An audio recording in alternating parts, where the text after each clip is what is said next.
नमस्कार, मैं हूं मनमोहन भट्ट। 2 अक्टूबर यानी मोहनदास करमचंद गांधी का जन्म दिवस, महात्मा गांधी जिन्हें कहते हैं उनका जन्म दिवस।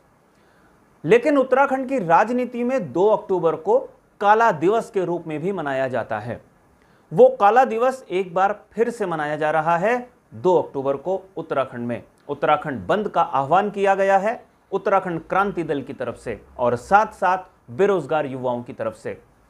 बहुत सारे राजनीतिक जो छोटे राजनीतिक दल हैं उनका समर्थन इस बंद को है, कई सामाजिक संगठनों का समर्थन इस बंद को है, कई व्यापारिक संगठनों का बंद का समर्थन कर रहे हैं। 3 महत्वपूर्ण मुद्दे उत्तराखंड की राजनीति में पिछले 1.5-2 महीने से छाए हुए हैं। सबसे पहले तो यूके एसएससी, यहां पर भर्तियों में जिस तरीके से नकलबाजी हुई, गड़बड़ घोटाला हुआ, वो एक प्रमुख मुद्दा रहा। वो मुद्दा थोड़ा सा सिमटता, उसके बाद विधानसभा में बैकडोर से भर्तियों का मुद्दा उछला। इन दोनों मुद्दों को राजनीतिक दलों ने नहीं बल्कि बेरोजगार युवाओं ने सड़क पर आकर लड़ाई लड़ी और अपनी ताकत दिखाई, सरकार को झुकने पर मजबूर किया।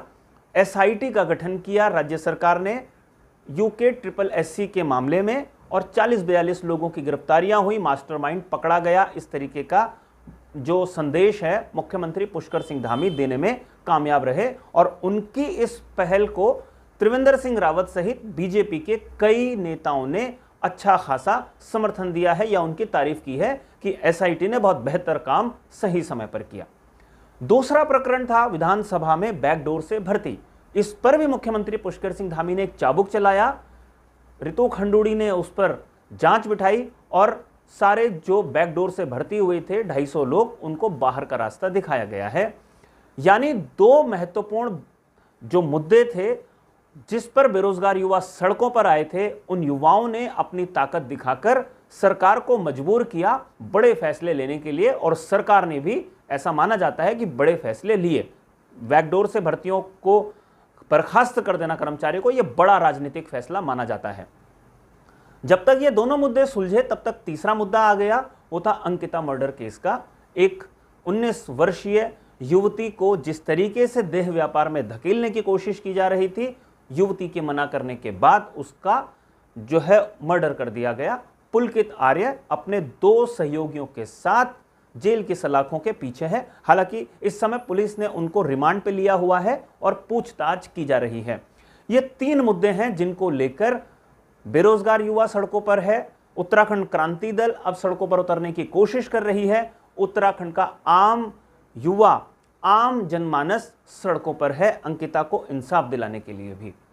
अब यहां पर एक महत्वपूर्ण बात यह है कि जब यूकेडी ने बंद का कॉल किया है तो उसके एक अलग मायने हैं।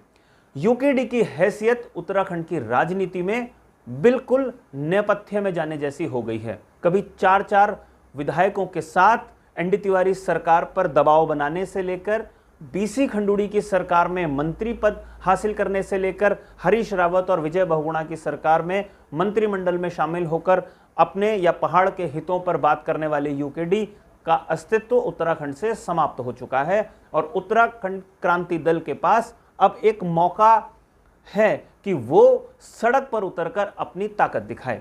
यह देखना काफी महत्वपूर्ण होगा कि क्या उत्तराखंड क्रांति दल वाकई में बयानबाजी से बाहर आकर सड़कों पर उतरकर अपना वो जनाधार दिखा पाएगी जिसके लिए कभी उत्तराखंड क्रांति दल को जाना जाता था, या जिस तरीके से बेरोजगार युवाओं ने सड़क पर आकर सरकार को कठोर फैसले लेने के लिए मजबूर किया, कहीं वही बेरोजगार उत्तराखंड क्रांति दल के इस बंद पर हावी ना हो जाए।